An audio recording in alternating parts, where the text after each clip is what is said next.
मैं हूं अभिषेक बारेट और इस वक्त आप धमचक राजस्थान पर मुझे देख रहे हैं। हमारा स्पेशल सेगमेंट एक किस्सा। 7 सितंबर 1619 के दिन वर्तमान राजस्थान के दूसरे सबसे बड़े शहर और तत्कालीन मुगलिया रियासत जोधपुर के महाराजा सूर सिंह की मृत्यु के बाद उनके चहेते और कमाल की कदकाठी और व्यक्तित्व के मालिक गज सिंह महाराजा की गद्दी पर बिठाए गए। इन्हें देश भर में गज सिंह ऑफ मारवाड़ के नाम से भी जाना जाता है। इश्क नाम की बला उस बीज की तरह है जो चट्टान की दरार में भी छटांग भर मिट्टी पा जाए तो पत्थर पर भी उग जाए। पंजाबी में कहा भी जाता है, बूटा पत्थरां दे उगदाए प्यार का। आज कहानी ऐसे ही इश्क की जो राजस्थान के एक हिंदू महाराजा को हुआ। आज कहानी राजस्थान के महाराजा गज सिंह और अनारा बेगम की। अपने शासन संभालने के बाद गज सिंह ने मुगलों को आजीवन परेशान करने वाले मलिक अंबर को युद्ध में हराया।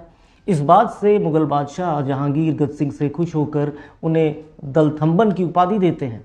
गज सिंह के व्यक्तित्व से मुगल डरते भी थे। इसी बात की वजह से उन्हें उपाधि के साथ 4000 की मनसबदारी भी दी गई। बाद में इन मनसबों की संख्या बढ़ाकर 5000 कर दी गई। हालांकि गज सिंह हमेशा मुगलिया तख्त के प्रति वफादार रहे और शाहजहां ने गज सिंह की बहन मनभावती कुंवरी से शादी की, जिससे महाराजा गज सिंह का रसूख मुगलिया बादशाह शाहजहां के पास और बुलंद हो गया। साथ ही शाहजहां महाराजा गज सिंह को बेहद पसंद भी करता था, क्योंकि दोनों ही के स्वभाव में स्वच्छंदता और खुलापन एक जैसा था। इस तरह की समानता उन्हें और भी करीब लाती थी। महाराजा गज सिंह अपनी ही धुन में मस्त और मलंग रहने वाले व्यक्ति थे, जिनके साथ मुगलिया तख्त के रिश्ते घनिष्ठ तो थे, पर कोई भी उन्हें जोर जबरदस्ती से कुछ भी नहीं मनवा सकता था। शाहजहां को ये बात पता थी, इसलिए शाहजहां ने उन्हें कई तरह की स्वतंत्रताएं दे रखी थी। महाराजा गज सिंह बेरोक टोक मुगलिया शाही हरम में आ जा सकते थे। मुगल बादशाह शाहजहां और जोधपुर महाराजा गज सिंह साथ बैठते तो घंटों हंसी मजाक किया करते। एक बार शाहजहां के खास सिपहसालारों में से एक आगरा के नवाब फजल ने आगरा आने की दावत गज सिंह को दी और मेहमान नवाजी की पेशकश की। महाराजा गज सिंह जब आगरा पहुंचे तो खूब आवभगत की गई और उस रात एक बड़े जलसे का इंतज़ाम किया गया। इस जश्न के बाद शराब की मदहोशी में महाराजा गज सिंह सोने चले गए और दूसरे दिन वो थोड़ी देर से उठे। अभी भी उन पर रात की मदहोशी जो थी वो छाई हुई थी और वो रात के जश्न में शामिल हुई ईरान से बुलाई गई एक नर्तकी का नाम लेकर कुछ बुदबुदा रहे थे।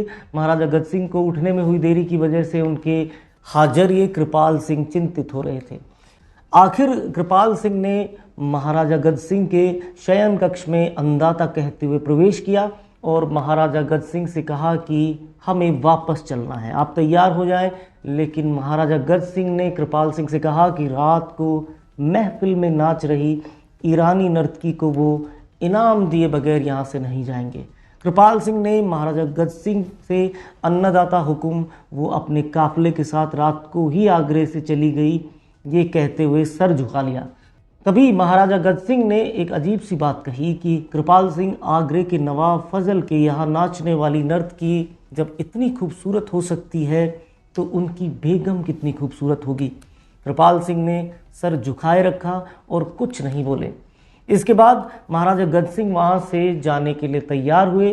तब तक काफ़ी देर हो चुकी थी और उन्होंने कहा कि बादशाह शाहजहां को संदेश पहुँचवा दिया जाए कि आज महाराजा गज सिंह खराब तबीयत की वजह से शाही दरबार में हाजिर नहीं हो पाएंगे। महाराजा गज सिंह चलने के लिए आगे ही बढ़े थे कि महाराजा के अंगरक्षकों के बीच से एक सेवादार उनके सामने आया और बोला, अन्नदाता नवाब साहब की एक दासी आपसे मिलना चाहती है। महाराजा गज सिंह ने कुछ सोचते हुए कहा कि ठीक है, आने दो उसे। एक शाही रक्कासा ने गज सिंह के सामने आते ही कहा कि हुजूर का इकबाल बुलंद हो, मैं तन्हाई में आपसे कुछ अर्ज करना चाहती हूँ। महाराजा गज सिंह ने एकांत का आदेश दिया और कमरे में सिर्फ नवाब की दासी और महाराजा गज सिंह मौजूद थे। महाराजा गज सिंह ने उसे बोलने का इशारा किया। दासी ने बोलना शुरू किया, आलिजा, गुस्ताखी माफ़ हो, अदना कनीज का नाम जरीन है। आज जब हुजूर अपने हाजरिए से रात को महफिल में शामिल हुई ईरानी रक्कासा की बात कर रहे थे तो हुजूर ने ये भी फरमाया था कि नवाब साहब की बीवी कितनी खूबसूरत होगी। मैं झरोके के पास खिदमत में खड़ी थी तो मैंने आपने जो कुछ कहा वो सुन लिया। मैं हुजूर को बताना चाहती हूँ कि आपने ठीक फरमाया। हमारी सबसे छोटी बेगम साहिबा अनारा बेगम जैसा हसीन आफ्ताब पूरे आगरे में नहीं है। गुस्ताखी माफ हो हुजूर, दुनिया का सबसे खूबसूरत आफ्ताब जिले इलाही के पास दिल्ली के तख्त में जड़ा है बेगम मुमताज महल, और दूसरा आगरे की अनारा बेगम। ये सुनते ही महाराजा गद सिंह एकदम अवाक रह गए। उन्होंने अपने अंदर की खुशी छिपाते हुए जरीन को डांटने के लहजे में कहा, मरातिब जहांगीरी दल थम्बन हिंदू महाराजा गद सिंह के सामने खड़ी हो तुम। मैं चाहूँ तो तुम्हें इसी वक्त दीवार में चुनवा दूँ, पर अनारा बेगम के मन की बात बताओ तो मानो। जरीन ने महाराजा गद सिंह की खुशी भांपते हुए कहा, गुस्ताखी माफ हो हुजूर, रात को महफिल में झरोके से आपके दीदार के बाद हमारी अनारा बेगम का सूरत हाल भी आप ही जैसा है। ये सुनकर महाराजा गद सिंह खुशी से झूम उठे। महाराजा गद सिंह ने इस पैगाम पर जरीन को अपनी अंगूठी भेंट कर दी। तुम बेगम अनारा से हमारी भेंट करवाओ, तुम्हें जो चाहो वो अता किया जाएगा। जरीन ने कहा, जी हजूर, आप हुस्न की मलिका अनारा बेगम से जल्द रूबरू होंगे। गद सिंह और नवाब फजल में दोस्ती चलती रही और कभी कभी दोनों एक दूसरे से मिलने आते जाते थे। इस बार महाराजा जब आगरे पहुंचे तो जरीन संदेश लाई कि आज दोपहर में यमुना के करीब बाग में अनारा बेगम आपसे मिलना चाहती हैं। महाराजा गद सिंह अपने खास अंगरक्षकों के साथ में तय जगह पर पहुंचे।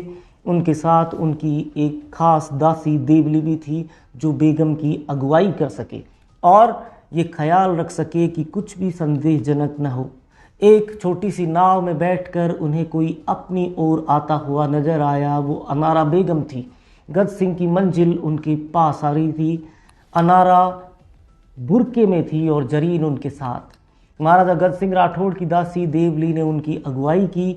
अब पेड़ों के झुरमुट में गद सिंह और अनारा बेगम आमने सामने थे। गद सिंह ने इससे पहले इतनी नायाब सुंदरता देखी ही नहीं थी। वो एक टक अनारा को निहारते हुए बोले, आपकी दासी जरीन ठीक कहती थी कि आप चांद का टुकड़ा हैं। अनारा बेगम ने मुस्कुराते हुए महाराजा गद सिंह को अदब पेश किया।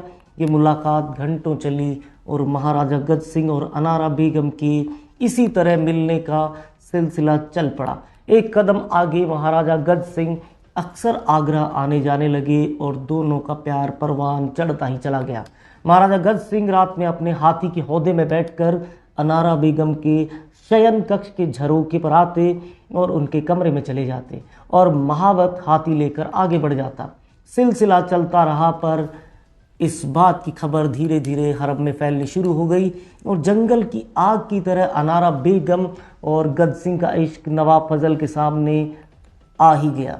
एक रात अनारा से मिलने के लिए तैयार हो रहे गद सिंह को दौड़ती हुई आई कनीज जरीन ने रोका और बोली, आपके लिए अनारा बेगम का पैगाम है।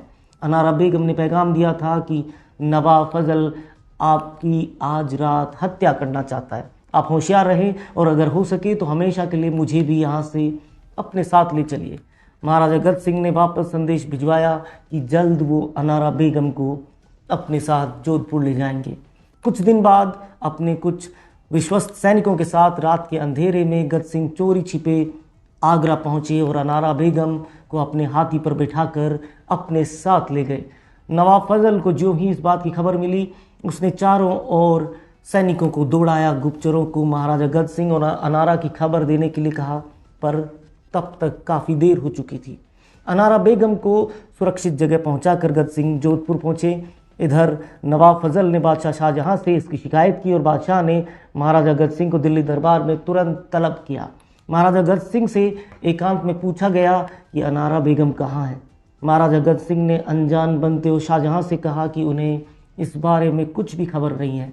शाहजहां इस बात पर मुस्कुराए और दूसरे पल में महाराजा गद सिंह भी उनकी तरफ मुस्कुरा दिए। सब कुछ साफ हो गया था। शाहजहां ने नवाब फजल को बुलाकर कहा कि हुकूमत का भी इश्क पर जोर नहीं चलता, ये खुदाई से भी नहीं रोकी जा सकती। नवाब फजल ने भी आखिर इस बात को स्वीकार कर लिया कि उनकी बीवी जो है वो महाराजा गद सिंह के साथ इश्क में जोधपुर फरार हो चुकी हैं। महाराजा गद सिंह की 13वीं रानी बनी अनारा बेगम बेहद खुशी से महाराजा गद सिंह के साथ अब जोधपुर की पटरानी बनकर रही।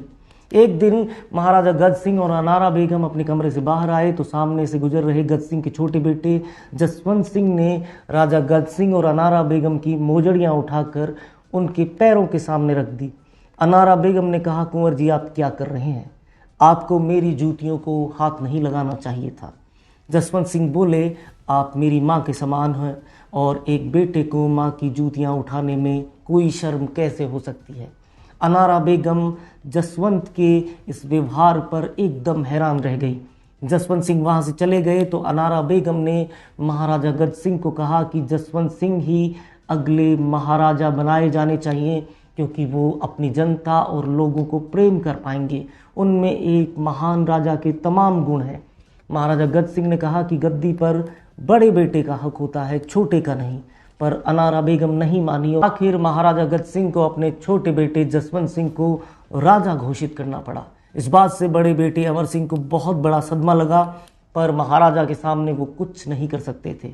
महाराजा गज सिंह जानते थे कि अमर सिंह की बगावत पूरे मारवाड़ को खत्म कर सकती है, इसलिए उन्होंने शाहजहां से मुलाकात की और उनसे कहा कि आलिजा आप इस बात का समाधान निकालो और बादशाह सलामत दोनों भाइयों को खुश रखने का इंतज़ाम अब आप करें।